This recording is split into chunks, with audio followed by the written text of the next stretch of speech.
Hey guys, my name is Ali Al Karaguli. I am a postdoctoral fellow and a systems engineer at the NASA Jet Propulsion Lab. In this video, I'm going to show you how I make decisions and how my decision making ability got me my NASA job in the first place. I actually tell this story in a LinkedIn post I wrote a while back that got 16,000 likes and 1.3 million views, which was crazy. And then I tell a similar story in another post. This one got 7,000 likes where I was talking about how a SpaceX interview actually helped me get my job at NASA. But the idea is that when I make big decisions in life, such as career, business, things of that nature, I'm very, very algorithmic about it. And actually, later on, when I read Elon Musk's biography, I realized that Elon Musk uses a very, very similar algorithm. But the cool part is that this algorithm is something you can learn. It's something anybody can use. You don't have to be an engineer. You don't have to be a physicist. And I'm going to walk you through step by step how what this algorithm is, how you can use it to make decisions in your life, especially the big decisions, and so you can start enjoying amazing results. And towards the end, there's going to be actually a plot twist to this algorithm, and I'll provide some stories and examples as I build up towards that. But before I go ahead and I go through the 6-step algorithm, it is very, very important that you categorize the type of decision that you are making, right? So when it comes to decision making, you want to understand, is your decision something that is short-term reversible or like long-term irreversible? And this is something I learned from Jeff Bezos, is that there are two types of decisions, ones that are reversible, ones that are irreversible, right? A reversible one is like, what am I going to wear to work today?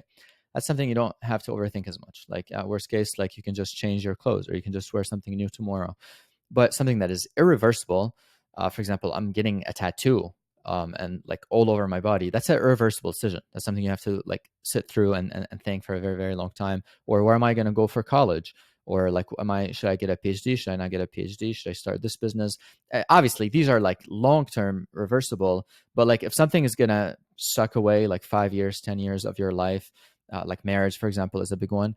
I would place these things in the like irreversible category or like very tough to reverse.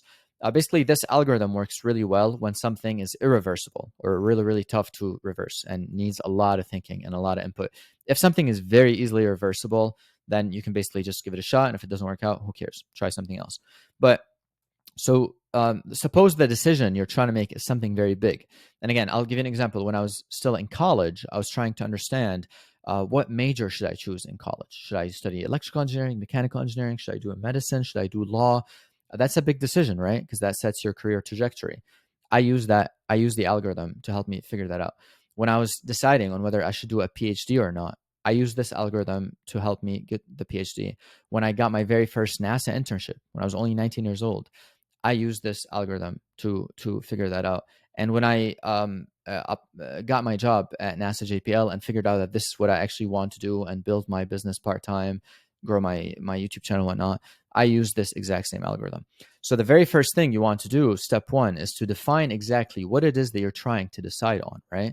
So now that we've established that, okay, we have a pretty serious decision to make, what is it that you're trying to do, right? Are you trying to decide on a college career? Are you trying to decide on a business? For example, in the case of Elon Musk, one of the big decisions he had to make very early on is when he was when he was about to enroll in Stanford to do a PhD, but then the internet was booming.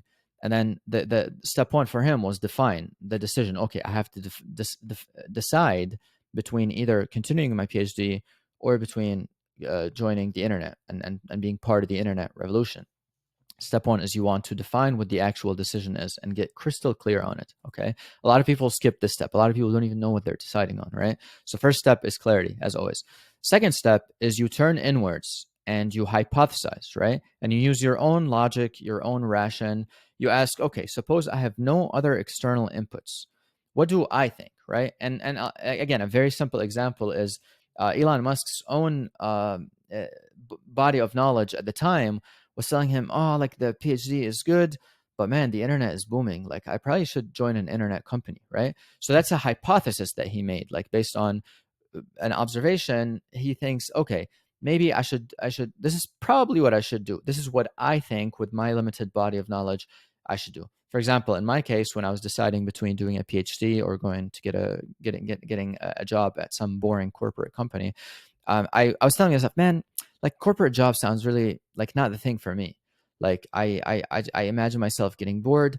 Yes, the PhD is very risky. Yes, I'm gonna slave away and not make money for a few years, but like based on my initial logical thinking, again, rational thinking, maybe I should just do the PhD, right?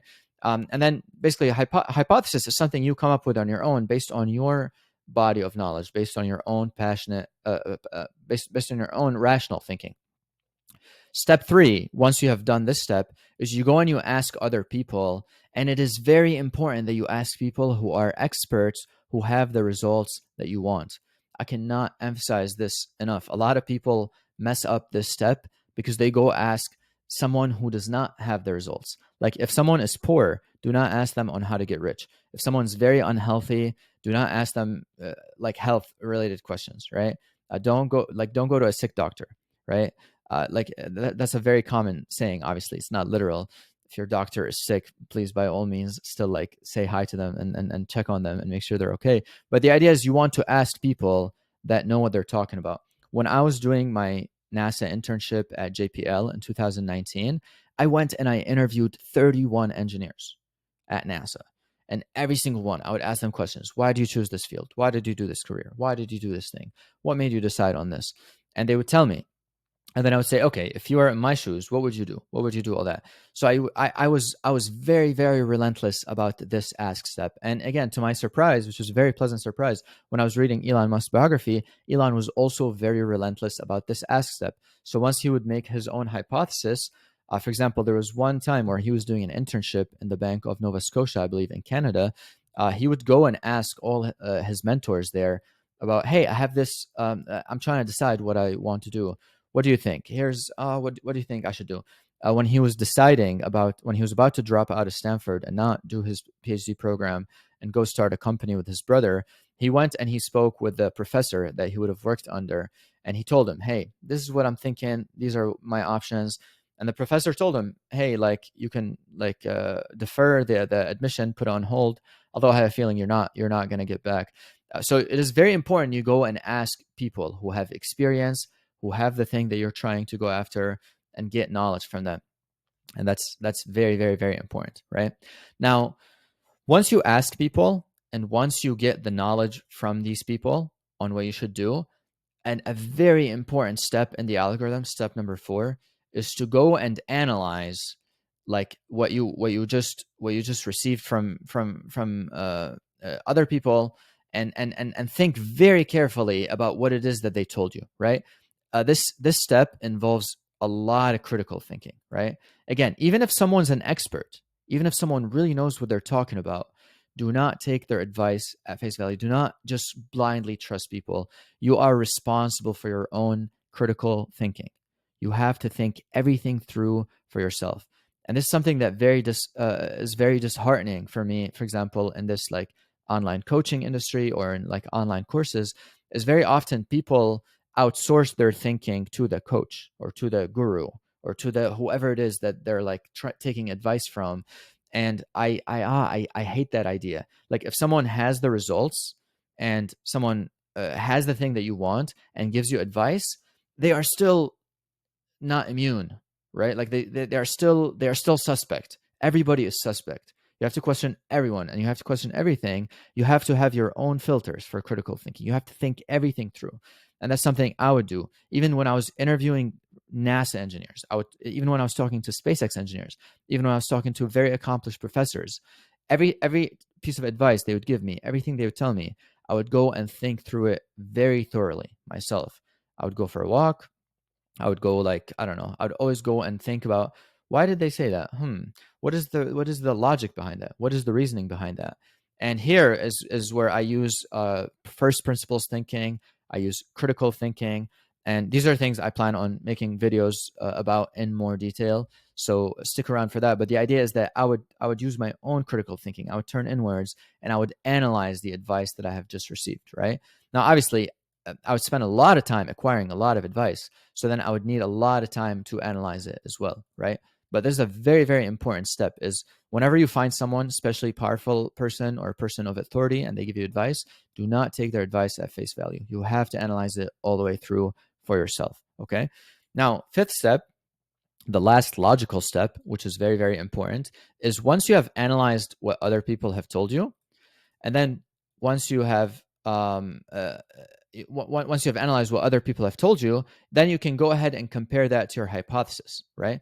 So you take you ask around and people tell you things, and then you analyze and you average out what people are telling you, and then you go back and you compare that to your own hypothesis, right? And you say, okay, based on my initial assumption, what I thought initially, based on the information I was just presented with, and now that I've analyzed, how do these two things compare to each other, right? Like, how does my hypothesis lead to what I have just analyzed, right? How does that change my initial hypothesis? Has my hypothesis changed? What do I think I should do or should not do with this new information? Is very important. You again go and look at your initial assumption, and then you look at what you have just analyzed from other people, right? And you kind of average them out in your brain. You compare them in your brain. And again, a really good way to do that is to go for a walk, is to go for a ride. I usually I love going for walks, like usually ideally like by a lake or by a body of water or in a forest or something of that nature. Or I like to go for a late night drive, like midnight, 1 in the morning, 2 in the morning. I would just drive around, and I would just like think very deeply. I would compare all the stuff that I've just learned, all the advice versus what I was thinking initially. And then here's where things get magical. Here's where there's a trump card. There's something that happens in the end of this algorithm, which in a way kind of uh, takes takes all this and turns it into something that is truly magical, which is the final call. How do you actually decide? How do you like what decision do you act on? And what has worked for me and what has worked for someone like Elon Musk, based on what I've read, what has worked for someone like Steve Jobs in the back over there, is you always go by your intuition. The final call is always a feeling. It's a gut feeling. I feel like this feels right. And most people have this completely backwards. Most people think like intuition, like feeling, and thinking, rational thought, are two separate things. But actually, your intuition is built on your intellectual reasoning. Like whatever it is you have spent a lot of time analyzing, comparing, thinking deeply about, whatever it is you have been doing, that is calibrating your intuition, right? Your intuition is basically taking all of this and combining it with what you want deep down, right? Like you as a human, you're an emotional creature. You have a heart and you have a soul and you have things that you crave deep down, right? And these things cannot be harnessed. These things cannot be manufactured. These things have to be harnessed. So you have a desire deep down, whether it's you want to accomplish something, you want to grow a company, you want to go, I don't know, find like the right partner, you want to build friendship. There's a desire you have deep down. And that desire or whatever it is that you're trying to go after in life, combined with everything that you've just analyzed, learned, talked to other people, these two things will always add up to create your intuition. And guys, if there's one advice I have for you to have an enjoyable life, is to follow your heart, follow your intuition once you have done the critical thinking and the reasoning. And that's exactly what I talk about in my post over here.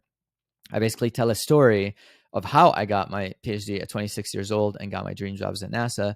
And then I basically say that, well, a lot of these decisions that I took that led me here were very intuitive decisions, right? Like when I was an undergrad, I wanted to study in Spain, and even though it was expensive at the time and it didn't make sense, my intuition told me go for it, and I did. And then I met a cool professor in the process, and meeting the cool professor got me exposed to electrical engineering research, and I did a PhD with him. And then through that work, I met my current advisor at NASA, and I did my very first internship. And through that, I landed my job at NASA.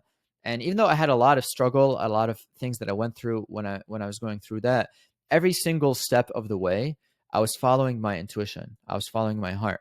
When I decided to make this YouTube channel, this was more of a heart feeling. When I decided to again finish my PhD, uh, like get my job, do all these things, these are all intuition, heart decisions. Do I get it right every single time? No, absolutely not.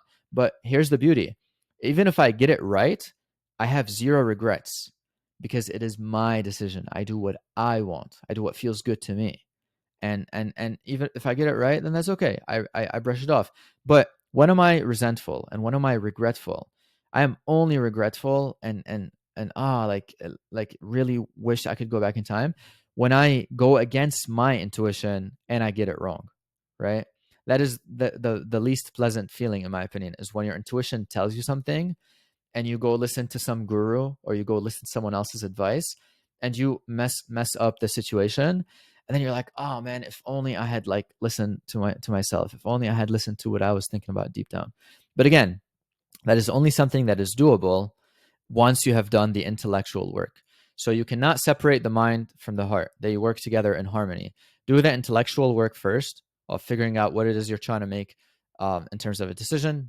Define your decision, make your own intellectual hypothesis, ask around, analyze people's inputs, compare people's inputs to your initial input, and then based on all that information, you will get a feeling for what you should do, right? Make sure you're well rested, make sure you slept well, make sure you're eating a clean diet. All these things help calibrate your intuition even better. If you're like on very, very poor sleep, your intuition is not going to be very good. You're going to be more people confuse intuition with impulse. Intuition is this just kind of calm, serene feeling that you should do something when all else is equal and if you've exhausted all the intellectual options. But anyway, that being said, if you're here for the first time, again, welcome. Leave a comment saying hi. Go ahead and watch the rest of my videos. With that being said, I'll see you in the next one. Peace, love.